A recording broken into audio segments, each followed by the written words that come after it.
All right, let's dive into a really fascinating puzzle that's brewing in the market right now, and it's all about BlackRock. At first glance, the stock looks like it's on a tear, but when you peek under the hood, well, a completely different story starts to unfold. And here's the mystery in a nutshell.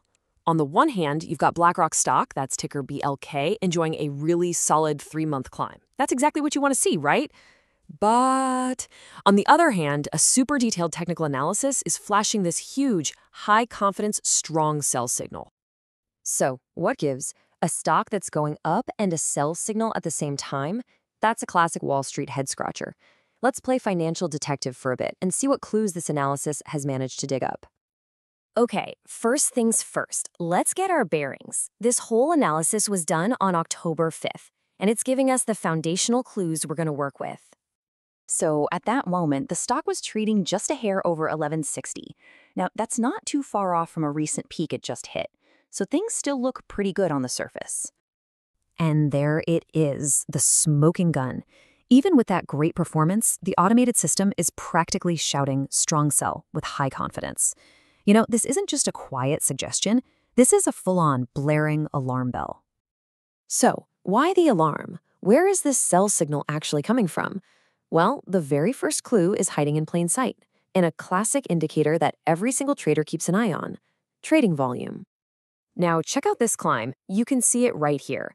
The stock just marched steadily upwards from about 1075 in August and hit its absolute peak price right at the end of September.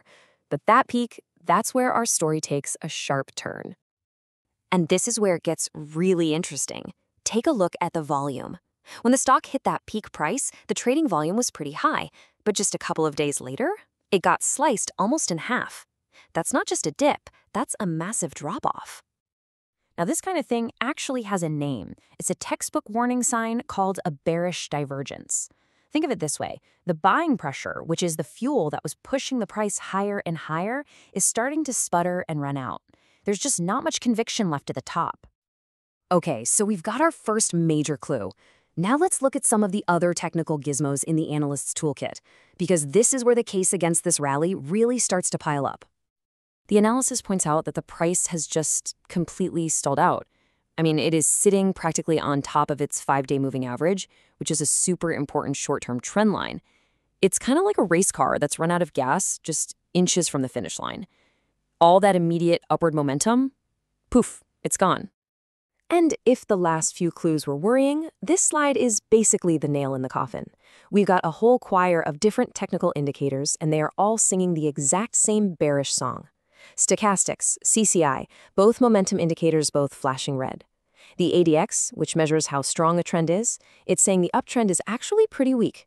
And on-balance volume, that's giving a clear sell signal. It's like a perfect storm of negative signs all hitting at once. So, with all these clues laid out on the table, we've got the scary volume divergence, we've got this whole suite of technical red flags. What's the final verdict from this analysis?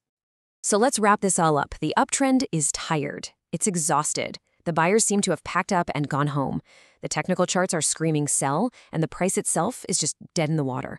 See, it's not just any one of these things. It's the combination of all these factors together that makes that strong sell signal so darn convincing. And to add even more weight to this, a regression model inside the analysis basically confirms this whole view. It shows the stock is trading just a little too high above its trend line, which suggests that a fall back toward its average price, what they call a reversion to the mean, is probably the most likely thing to happen next. So all this theory brings us to the practical part. If you're watching this stock, what are the key battleground prices you need to have on your radar right now? For the bulls, the optimists, to prove this whole analysis wrong, they have a very clear mission. They've got to push that price back above the recent high of 1183.50, and they need to do it with some serious new volume to show they're back in control. Now, on the flip side, the first major line of defense for the stock is a support level right around the 1150 mark. If the price breaks below that level in a convincing way, that'd be the first real confirmation that this bearish idea is playing out.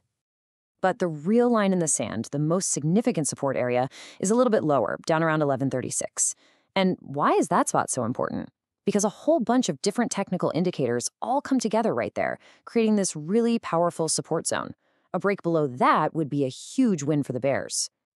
So when you put all the evidence together, the analysis really points to two potential paths.